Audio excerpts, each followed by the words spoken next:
بسم اللہ الرحمن الرحیم۔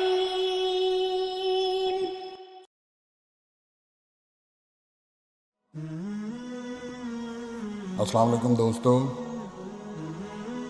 آج کل جس کو دیکھو وہ دنیا کی مصیبتوں اور مشکلات کے حل اور زیادہ سے زیادہ دولت کمانے کے لیے وظیفہ اور عمل کی تلاش میں نظر آتا ہے، اور اس چکر میں غیر اسلامی عملیات بھی کرنے کو تیار ہو جاتا ہے۔ اور دنیا کی دولت تو دور کی بات، آخرت بھی خراب ہو جاتی ہے۔ احادیث پاک کا مفہوم ہے کہ یہ دوشیف ایسا وظیفہ ہے جو انسان کی دنیا تو سنوار دیتا ہے، ساتھ ہی آخرت کے لیے بھی کافی ہے۔ یہ گناہوں، دکھوں اور پریشانیوں کو ایسے ختم کر دیتا ہے جیسے وہ سب خواب تھے۔ مشکلوں کے پہاڑ ٹوٹ جاتے ہیں، دل کی مرادیں پوری ہو جاتی ہیں، بیماریاں جڑ سے ختم ہو جاتی ہیں، گناہ سوکھے پتوں کی طرح جھڑنے لگتے ہیں۔ حضرت عبداللہ بن مسعود سے مروی ہے کہ رسول کریم صلی اللہ علیہ وآلہ وسلم نے فرمایا، قیامت کے دن سب سے زیادہ مجھ سے قریب وہ لوگ ہوں گے جو زیادہ سے زیادہ مجھ پر درود بھیجنے والے ہوں گے۔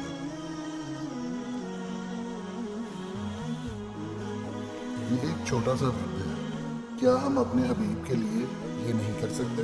بے شک کر سکتے ہیں۔ ہم اپنی جانیں، مال، اولاد سب کچھ اس کے لیے قربان کر سکتے ہیں، تو پھر یہ کیوں نہیں؟ اس میں ہمارا اپنا بھی تو فائدہ ہے۔ یہ سوچ کر ہم یہ ورد شروع کریں گے۔ علامہ اقبال سے کسی نے پوچھا کہ آپ کو حکیم الامت کا خطاب کیسے ملا؟ علامہ اقبال سے کسی نے پوچھا آپ کو حکیم الامت کا خطاب کیسے ملا؟ تو آپ نے فرمایا، میں نے گن کر 1 کروڑ بار دوشیف پڑھا ہے، اگر کوئی بھی اتنا پڑھ لے تو وہ یہ سب کچھ حاصل کر سکتا ہے جو کچھ مجھے حاصل ہوا۔ تو آج ہے کوئی جو یہ چاہتا ہے کہ اس کی ساری مصیبتیں، ساری مشکلات، ساری پریشانیاں، ساری بیماریاں جڑ سے ختم ہو جائیں، اور نہ صرف وہ خود بلکہ اس کی آنے والی نسلیں خوش بختیاں اور کامیابیاں دونوں جہان کی حاصل کریں؟ آپ کا یہ چھوٹا سا عمل آپ کی اور آپ کی نسلوں کو کامیاب کر سکتا ہے۔ اشفاق احمد کہتے ہیں، میرے پاس بلی تھی، اس کو جب بھی بھوک لگتی تھی وہ میرے پیر چاٹتی تھی اور میں اس کو کھانا دے دیا کرتا تھا۔ ایک دن میں نے سوچا کہ بلی مجھ سے بہتر ہے، اس کو پورا یقین ہے کہ وہ اپنے مالک کے پاس آئے گی اور اس کی طلب پوری ہو جائے گی، اور انسان کو یقین نہیں۔ انسان ہر فکر اپنے ذمہ لے لیتا ہے، ان کاموں میں بھی جو اس کے اختیار میں نہیں۔ اپنی ہر طلب اللہ سے مانگو اور قبولیت کا مکمل یقین رکھو۔ سیدنا عمران بن حسین سے مروی ہے، وہ بیان کرتے ہیں کہ رسول کریم نے فرمایا، میری امت کے 70,000 افراد بغیر حساب کے جنت میں داخل ہوں گے۔ صحابہ کرام نے دریافت فرمایا، اے اللہ کے رسول، وہ کون ہوں گے؟ آپ نے فرمایا، وہ ایسے لوگ ہوں گے جو دام طلب نہیں کرتے، بدشگونی نہیں پکڑتے اور داغ نہیں لگواتے، بلکہ اپنے رب پر توکل رکھتے ہیں۔ آپ جانتے ہیں کہ ننھے سے بیج میں کتنی معمولی طاقت ہوتی ہے، لیکن وہ گھٹن کے لمحے گزار کر زمین کا سینہ چیرنے میں بالآخر کامیاب ہو جاتا ہے، اور بوجھ برداشت کرنے کے بعد اس میں اتنی طاقت آ جاتی ہے کہ وہ کرۂ ارض کو پھاڑ کر باہر آ جاتا ہے۔ جو ہم مشکل پڑنے پر بھی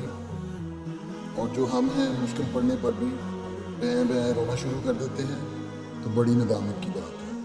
ایک ننھا سا بیج اگر گھٹن اور سختیوں کا مقابلہ کر سکتا ہے تو ہمیں جان کے لالے کیوں پڑ جاتے ہیں؟ ہم کیوں نہیں اپنے رب سے مانگ سکتے؟ کیوں نہیں ہم تھوڑا سا وقت نکال کر اپنے رب سے دعائیں رو رو کر مانگ سکتے؟ دنیا کے سامنے رونے سے بہتر ہے اپنے رب کے سامنے رو، وہ سننے والا ہے۔ بس آپ آج سے ہی اس کا ورد شروع کریں اور اپنے رب کو راضی کر لیں اور اپنی ساری مرادیں پا لیں۔ کام تھوڑا مشکل ہے، لیکن کرنا یہ ہے کہ آپ نے اکیلے یا ساری فیملی مل کر اس درود کو 1 کروڑ بار پڑھنا ہے، اور اس کی برکتیں پھر آپ خود دیکھیں گے۔ 20-25 لاکھ کے بعد سے ہی آپ کی خوش بختی شروع ہو جاتی ہے۔ درود پاک یہ ہے: اللہم صلی علی محمد النبی الامی وآلہ وصحبہ وبارک وسلم۔ انشاءاللہ آپ اس کو کریں، اور جیسے جیسے آپ اس کو کرتے جائیں گے آپ اچھے دن دیکھتے جائیں گے، اور جیسے جیسے آپ کے حالات تبدیل ہوتے جائیں آپ ہمیں کامنٹ کر کے بتاتے جائیں۔ آخر میں یہ کہنا چاہوں گا کہ یہ ہماری ایک چھوٹی سی کاوش ہے۔ اگر آپ کو پسند آئی ہے تو ہمارا چینل سبسکرائب کریں۔ ہم فیس بک اور ٹویٹر پر بھی ہیں، لنکس ان کے ڈسکرپشن میں ہیں۔ اچھی بات کسی کو بتانا صدقہ جاریہ ہوتا ہے۔ آپ اس ویڈیو کو شیئر کریں، ہو سکتا ہے آپ کی توسط سے کسی مجبور بہن بھائی کا بھلا ہو جائے، اور تا قیامت آپ کو اس کا اجر ملتا رہے۔ اس لیے اس ویڈیو کو بہت شیئر کریں تاکہ جو کوئی ضرورت مند ہے ان تک یہ پیغام پہنچ سکے۔ اللہ حافظ۔